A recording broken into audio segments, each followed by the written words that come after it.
저만의 방식대로 이 책을 요약해서 가지고 왔어요.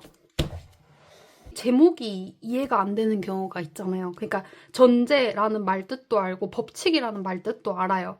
하지만 이거를 조금 더 쪼개서 봐야 된다라는 말이죠. 전제의 법칙, 가정하에 두겠다. 법칙도 그냥 해석을 간단하게 하면 그냥 정해진 규칙이구나. 이 정도로 해석이 되는데 오늘 꼭 알려드리고 싶은 거는 여기 보시면 한자로 풀이를 해왔어요. 뭔가 사물이나 아니면 사람이나 뭔가를 볼 때 자꾸 쪼개서 보는 연습을 하거든요.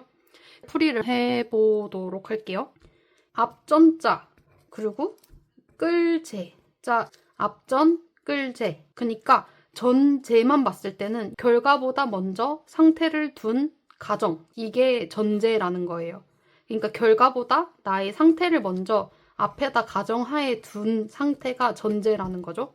법칙도 법자에 법칙 칙자예요. 그래서 전제의 법칙 이렇게 부르더라고요. 근데 여기서 법에서 여기 한자를 또 나눠보면은 요게 물숫자거든요. 물숫자. 그리고 옆에 있는 거는 갈거자예요. 물숫자에 갈거자란 말이죠. 그러니까 물이 흐르듯이 가는 법칙이다. 이런 뜻이에요. 물 흐르듯이 자연스러운 법인데 근데 여기서 법칙 칙자는 어떤 의미가 있냐면 칼도자가 들어있거든요. 이게 칼도자인데 이미 이거는 새겨진 규칙, 변하지 않는 규칙, 예외 없는 이렇게 해석이 되더라고요. 그래서 이렇게 쪼개다 보면은 전제란 결과보다 먼저 상태를 둔 전제, 법칙은 물 흐르듯이 자연스럽지만 예외 없이 현실의 원칙, 이렇게 해석이 되더라고요. 네빌 고다드의 전제의 법칙을 한자 풀이를 쪼개다 보면 결과보다 먼저 상태를 둔 전제라는 게 물 흐르듯이 자연스럽지만 단 하나의 예외도 없는 현실의 원칙이 바로 전제의 법칙이다. 책 제목의 해석이었잖아요. 그리고 두 번째는 이미 이루어진 사람의 상태값으로 살아라. 라는 거죠. 행동하고 사고를 하되 이미 이루어진 사람이 어떨까 상상하고 그 상태값으로 살아라 라는 거예요. 믿음이라기보다는 상태값이더라고요. 생각값이 아니라 우리의 라다값. 그러니까 그 사람의 그냥 상태값. 그래서 전제의 법칙이란 그냥 한마디로 이미 이루어진 사람의 상태값으로 살아라. 단순히 이렇게 생각해도 좋아요. 멘토가 있으시다면 내 멘토는 이런 상황에서 어떻게 사고하고 행동할까? 이거를 계속해서 상상을 하는 거죠. 그리고 그런 사람의 상태값을 만들어라. 라는 게 전제의 법칙이에요. 이 책은 정말 단순하고 간단하고 그리고 어떻게 하면 좋은지에 대한 내용이 주로 나와 있어요. 그 다음에 이 상태값이 왜 중요한지 생각을 해봤거든요. 진짜 단순하게는 이렇게 보여드리고 싶어요. 내 상태값이 지속되면은 그게 내 생각이 되고 내 생각이 지속이 되면 그걸 자꾸 말을 하게 돼요. 남들에게. 그리고 말을 하다 보면은 행동으로 옮기게 되고 그게 습관이 되고 그게 내 인생이 된다. 이런 관념을 제 나름대로 가지게 되었어요. 이거는 책에서 나온 건 아닌데 상태값이 그렇게 중요하다고 얘기를 하니까 생각보다 상태값이 먼저다.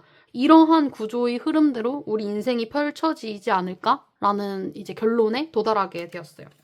그래서 이 책을 지은 전제의 법칙은 이제 네빌 고다드라고 하는 형이상학자가 만든 책이에요. 근데 이 책 같은 경우에는 네빌 고다드의 대표작으로 평가받고 있고 법칙과 참나를 발견하는 약속에 대해서 가르친 형이상학자이다. 네빌 고다드는 이 책에서 계속해서 성경에 대한 얘기가 나오거든요. 저도 성경이 자꾸 나오길래 이 책이 혹시 종교에 대한 그런 건가? 이렇게도 생각을 해봤는데 종교에 대한 이야기를 인용했을 뿐이지 실제로 종교인으로 나타나는 건 없더라고요. 그대가 덕이 없거든 가진 척이라도 해봐라. 그리고 주께서 하신 말씀이 반드시 이루어지라고 믿은 그 여자에게 복이 있도다. 또 내가 아무것도 스스로 할 것이 없나이다. 이 사람은 이렇게 생긴 사람이거든요. 그래서 종교인인지 찾아봤더니 종교인이 아니래요. 그리고 목사인가? 찾아봤는데 목사도 아니래요.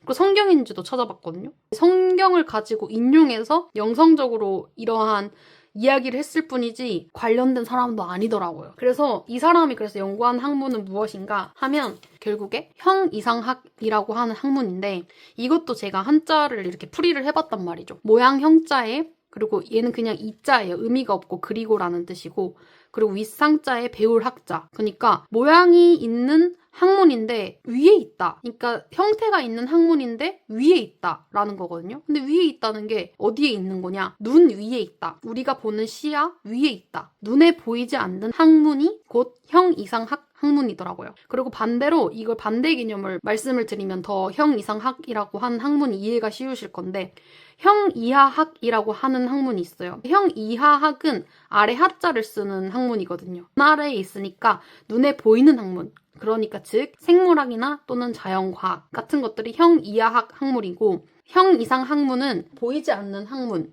영성 이런 것들을 얘기를 한다 이렇게 생각해 주시면 될 것 같아요. 그리고 우리에게 꼭 필요한 태도를 하나 또 가지고 왔어요. 이 책을 그냥 정말 간단하게 요약을 하면은 이거예요. 내가 원하는 상태 값을 찾는다. 그러니까 이거는 정말 제일 중요한데 정말 진실된 나에게서 나오는 진심에서 나오는 목표를 찾으라는 거예요.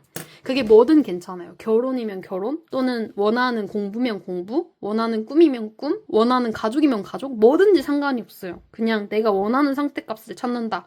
요거를 기억을 해주셔야 돼요. 그 다음에 이것을 찾게 되면은